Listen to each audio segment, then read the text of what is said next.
Good morning दोस्तों, कैसे आप लोग? आशा करते हैं कि बहुत अच्छे होंगे। और जैसा कि आपको पता है कि हम पढ़ा रहे हैं आपको यानी कि मैट्रिक्स आव्यूह क्लास 12th का। और इसमें इसके पहले हमने जो है आव्यूह का परिभाषा और आव्यूह का प्रकार इसके पहले वाले वीडियो में बता दिए हैं। अगर आप नहीं देखें तो एक बार जरूर जाकर के देखें, तभी आपको यहाँ से समझ में आएगा।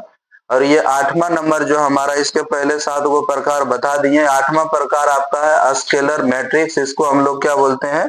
अदिश आव्यूह। क्या बोलते हैं? अदिश आव्यूह कहा जाता है। तो हम लोग समझेंगे कि अदिश आव्यूह किसे कहते हैं, है ना? कौन सा आव्यूह? अदिश आव्यूह। देखिए, वह वर्ग आव्यूह अदिश आव्यूह कहलाता है। वह वर्ग आव्यूह अदिश आव्यूह कहलाता है जिसका विकर्ण, विकर्ण के माने कि जितने सारे अवयव हो वो सभी के सभी अवयव क्या होना चाहिए? एक जैसा होना चाहिए, समान दिखेगा, तभी वो हमारा क्या कहलाएगा? अदिश आव्यूह, है ना? इसके पहले आपने विकर्ण आव्यूह देखा था। विकर्ण में कोई भी अवयव रहेगा, उससे कोई दिक्कत नहीं है। लेकिन अब यहाँ पर विकर्ण जो होता है, विकर्ण के अवयव जितने भी होंगे वो सभी के सभी अवयव यानी कि एक जैसा दिखना चाहिए, समान रहेगा, तभी वो क्या कहलाएगा? अदिश आव्यूह। कौन सा आव्यूह कहलाएगा? अदिश आव्यूह। तो इसका परिभाषा हम लोग क्या लिखेंगे कि वह वर्ग आव्यूह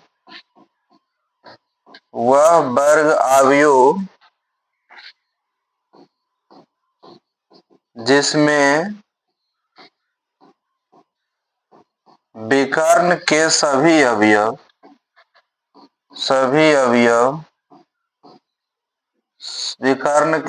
अवयव समान हो। क्या चीज है? देखो नहीं सर, यानी कि सभी अवयव क्या हो? समान हो। लिखा है ना, जिसमें विकर्ण के सभी अवयव समान हो तथा विकर्ण को छोड़कर जितना भी अवयव रहेगा वो शून्य रहना चाहिए। ठीक है। तथा विकर्ण के अतिरिक्त विकर्ण के अतिरिक्त विकर्ण के अतिरिक्त सभी अवयव सभी अवयव सभी अवयव शून्य हो। क्या हो? शून्य हो। शून्य हो तो उसी को हम लोग क्या बोलते हैं? अदिश आव्यूह। अब देखिए, जैसे इसका एग्जाम्पल समझिए। जैसे देखिए, 0 यानी कि आपका विकर्ण वाला अवयव 2 0 0, फिर मैंने लिख दिया 0 2 0 0 0 2। हाँ, माइनस रहता है, नहीं तो कोई दिक्कत नहीं, माइनस प्लस सब रहेगा। आपको बहुत सारा एग्जाम्पल मिलेगा, ये तो ऐसे ही खाली दे दे रहे। किताब में चैप्टर में जब जाइएगा तो अनेकों प्रकार के एग्जाम्पल, नाना प्रकार के देखने को मिलेगा। तो इसमें देखिए, आप देख रहे हैं कि वर्ग आव्यूह वह आव्यूह कहलाता है जिसका विकर्ण समान होता है और विकर्ण के अतिरिक्त सभी अवयव क्या होता है? 0। तो जैसा कि अपना नंगी आंख से देख रहे हैं। उसके बाद देखिए अगला एग्जाम्पल, अगर 2 गुना 1 कितना गुना कितना कोटि का हो गया? ये हो गया हमारे पास 3 गुना 3 कोटि का। अगर मान के चलिए मैंने दे दिया 5 0 0 5, ये कितना कितना कितना कोटि का हो गया? कितना कितना कितना? 2 गुना 2 कोटि का। कितना गुना कितना कोटि का?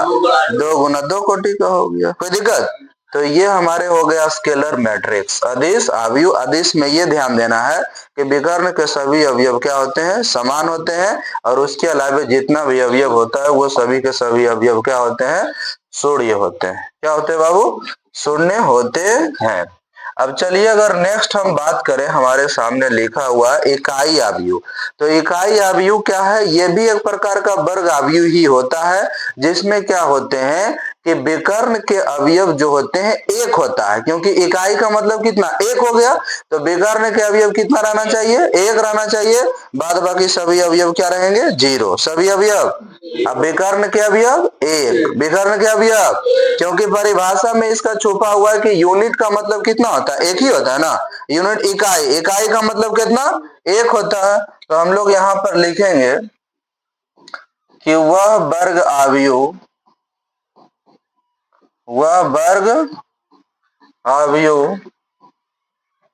जिसमें विकर्ण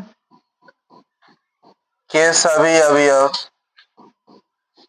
अवयव एक हो तथा विकर्ण के अतिरिक्त सभी अवयव शून्य हो। सभी अवयव क्या हो? शून्य। सभी अवयव क्या हो मेरे बाबू? शून्य। ठीक है, कोई दिक्कत? अब इसका एग्जाम्पल आप प्यारा सा लिख सकते हो, जैसे देखिए सभी अवयव शून्य रहेगा, बाद बाकी विकर्ण खाली एक रहेगा, 0 1 0 0 0 1। देखिए ये क्या हो गया आपका, यानी कि 3 गुना 3 कोटि का कैसा अवयव है? तो इकाई अवयव है। 1 0 0 1 कैसा अवयव हो गया? 2 गुना 2 कोटि का हो गया इकाई अवयव। इसको आइडेंटिटी मैट्रिक्स भी कहते हैं। जहां भी आई लिखल रहेगा, जैसे I2 लिख दिए, तो इसका मतलब हो गया कि इकाई अवयव 2 गुना 2 कोटि का लेना है। I3 है तो 3 गुना 3 कोटि का इकाई अवयव है ना। तो आई जहां पर भी रहेगा उसका मतलब समझना है कि इकाई अवयव की बात कर रही है, इकाई अवयव का चर्चा हो रहा है। चैप्टर में आपको मिलेगा तो ध्यान रहेगा ना कि इसे हम लोग किससे डिनोट करते हैं? आई से, यानी आइडेंटिटी मैट्रिक्स, अर्थात इसको तत्समक अवयव और इसका मान जहां भी आपको दिखे, जैसे 2 गुना 2 कोटि का कहेगा तो ये लिखना है, 3 गुना 3 कोटि का कहेगा तो ये लिखना है। अब इससे ज्यादा कहीं बड़ा आपको देखने को नहीं मिलता है। ठीक है, अब नेक्स्ट एक आप देख लीजिए, है ना। इसको बस ऐसे ही सिर्फ आप समझ लीजिएगा कि आपके सामने एक है क्या बोलते हैं इसको, तुलनीय अवयव। कौन सा अवयव? तुलनीय। हालांकि ये ज्यादा इंपॉर्टेंट नहीं है, बस ऐसे इसको समझ लीजिए, समझा दे रहे हैं। देखिए तुलनीय अवयव क्या होता है? तुलनीय अवयव, कौन सा अवयव? तुलनीय अवयव। कौन सा अवयव बाबू? तुलनीय अवयव। तुलनीय अवयव। तो तुलनीय अवयव क्या होता है कि तुलनीय अवयव में वैसा अवयव होता है जिसमें वैसा दो अवयव, क्योंकि कंपेयर जब भी करेंगे तो कितना से करेंगे? 2 से किया जाता है। अपने आप में कोई कंपेयर नहीं कर सकता। तो जब भी हम तुलना करेंगे तो यहाँ पर 2 अवयव की चर्चा होना चाहिए, और वह 2 अवयव जिसमें पंक्तियों की संख्या तथा स्तंभों की संख्या समान होती है, तब वो हमारा क्या कहलाता है? तुलनीय अवयव कहलाता है। क्या कहलाता है? तुलनीय अवयव। अर्थात जैसे मान के चलिए कोई हमने एक मैट्रिक्स ले रहा है 2 3 5 1 4 2, फिर मैंने कोई दूसरा मैट्रिक्स ले लिया बाबू, यहाँ पर देखिए 2 1 4 1 9 3। अब यहाँ पर आप देख रहे होंगे कि जिसमें यानी कि जितना पंक्ति और स्तंभ इसमें है, अर्थात ये कितना गुना कितना कोटि का हो गया? 2 गुना 3 कोटि का। ये कितना है? 2 गुना 3, मतलब पंक्ति की संख्या समान है और स्तंभ की भी संख्या क्या है? समान। तो वैसे अवयव को क्या कहेंगे? तुलनीय अवयव। कौन सा अवयव कहेंगे? तुलनीय अवयव। समझ आया कि नहीं आ गया? कैसा अवयव कहेंगे? तुलनीय अवयव। तो आशा करते हैं कि आपको समझ में आ गया होगा। अब अगर छोटा सा एक और भी कुछ उदाहरण लेते चलिए, अब यहाँ से एग्जाम्पल के तौर पर बहुत सारे चीज हम समझते हैं। जैसे देखिए अवयवों की एक समानता होता है, अवयवों की समानता। अवयवों की क्या है? समानता।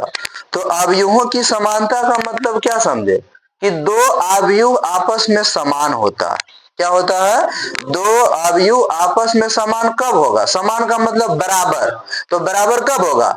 कि जब इस वाले अवयव के अवयव इस वाले अवयव के अवयव के क्या हो जाना चाहिए?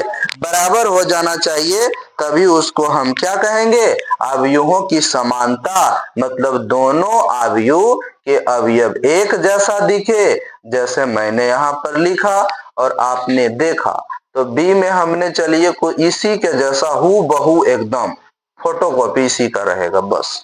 तो ये हमारा क्या करेगा? जब 2 अवयव आपको दिखे और दोनों अवयवों में जो है अवयवों की संख्या समान होती है, तो वो हमारा क्या कहलाता है? अवयवों की समानता कहलाता है। क्या कहलाता है? अवयवों की समानता। ठीक है। अब जैसे आपको देखिए बहुत सारा इसमें बुक में एग्जाम्पल भी आपको मिलेगा। जैसे मान के चलिए यहाँ पर क्या कहेगा? 2 अवयव समान है। जैसे देखिए x 1 5 y ऐसे करके लिख दिया, और उसके बाद बराबर को एक दूसरा अवयव दे दिया। ठीक है। अब यहाँ पर जैसे हमने लिख दिया 3 1 5 और बाद 2। अब कहेंगे बताओ x और y का मान कितना होगा, तो आप क्या करिएगा, सामने सामने वाला देखिए, देखिए ये A11, ये A12, ये A21, ये A22। तो देखो A11 A11 के बराबर होगा, अर्थात x का मान कितना हो गया 3, और बाद देखिए A22 A22 के बराबर होगा, अर्थात y का मान कितना हो गया, दैट मीन्स x का मान 3 और y का मान कितना हो गया 2 हो गया। ये होता है अवयवों की समानता, यानी कि जब आपस में बराबर रहता है तभी अवयवों की समानता होती है। अब हम दो अवयव अगर आपस में दे दिया रहे तो उसको जोड़ेंगे कैसे, क्या करेंगे बाबू, जोड़ेंगे कैसे, यानी कि अवयवों का योग, अवयवों का योग, अवयवों का योग क्या है बाबू, अवयवों का योग। तो दो अवयव को हम लोग कैसे जोड़ेंगे, जैसे हमारे पास एक अवयव दे दिया, यहाँ पर ध्यान से देखिएगा लिखा हुआ है बाबू, उसके बाद एक दूसरा अवयव हमने ले लिया यहाँ पर 5 6 3 माइनस का 2 ले लिया। अब बताओ, कहेंगे बताओ ये दोनों अवयव को जोड़ने पर क्या परिणाम होगा, योग निकाल रहे हैं तो कैसे जोड़ते थे, जैसे बचपन में जोड़ घटाव करते थे, लिखना है a प्लस बी और a के जगह पर a का मान लिख देंगे 2 3 4 2, उसके बाद यहाँ पर क्या लिखना है बाबू, जोड़, और ये वाला 5 6 3 माइनस का कितना 2। अब इसको क्या करना है, जोड़ना है ना, तो जोड़िए 2 और 5 कितना हो जाएगा 7, 2 और 5 कितना हो गया 7, फिर 3 और 6 9, फिर 4 और 3 7, और 2 और 2 4 कैसे घटने जाएगा, क्योंकि एक प्लस में एक माइनस में घट जाएगा, कितना हो जाएगा 0, अर्थात 7 9 यहाँ पर 0। ये हमारा क्या हो गया आंसर, ठीक है, क्या हो गया आंसर। इसी तरह से अगर 3 गुना 3 कोटि का रहे, कितना गुना कितना कोटि का 3 गुना 3, जैसे 3 6 2 1 माइनस 1 5 2 1 3 ये दे दिया, और एक मैंने दूसरा अवयव b ले रहा है, इसमें हमने 2 1 माइनस 2 1 4 6 1 2 7 3 10 लिख दिया। अब चलिए बताइए इसको क्या करना है, जोड़ना, तो कैसे जोड़ेंगे इसको, a प्लस बी, ठीक है, जोड़िए, हाँ जोड़ दीजिए, देखिए 3 3 6, 3 3 कितना हो जाएगा 6 और 1 कितना हो गया 7, 2 में से 2 गया 0, 1 और 1 कितना 2, माइनस 4 में से 1 गया तो कितना 3, माइनस 3 का खाली 3, 5 में 6 गया माइनस 2 में से 4 जुटेगा 6, फिर 1 2 3 3 3 6, ये हमारा क्या हो गया आंसर। तो इस तरह से हम लोग क्या निकालते हैं योग, तो जैसे करके योग निकालते हो वैसे ही आपको क्या निकालना है अंतर, जैसे योग निकालते हैं वैसे ही क्या निकालना है अंतर। तो अंतर कैसे निकालेंगे जरा सा उसको भी आप ध्यान दे दीजिएगा बाबू।